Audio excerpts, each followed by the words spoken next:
Ce sont des images que le peuple brésilien n'est pas prêt d'oublier. Par milliers, les partisans de l'ancien président d'extrême droite Jair Bolsonaro déferlent sur le temple de la démocratie brésilienne, la place des trois pouvoirs.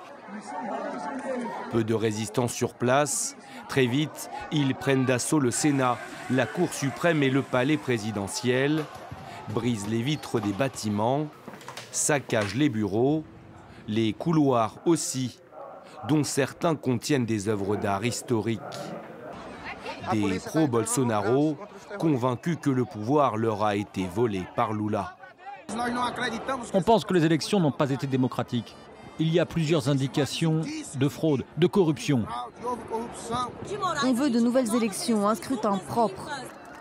Des bolsonaristes qui en appellent aussi à l'armée. Sur cette banderole, le mot « intervention » ne laisse aucun doute sur leurs intentions. Ils souhaitent un coup d'État militaire. Après plusieurs heures de chaos, les forces de l'ordre reprennent peu à peu le dessus. Les émeutiers sont délogés à coups de gaz lacrymogène. Le face-à-face est tendu. Plus de 400 personnes sont alors arrêtées. Absent de la capitale au moment des faits, Lula déplore des événements sans précédent et promet la plus grande sévérité. Les auteurs seront punis avec toute la force de la loi pour ce geste irresponsable, pour ce geste antidémocratique et ce geste de vandalisme fasciste.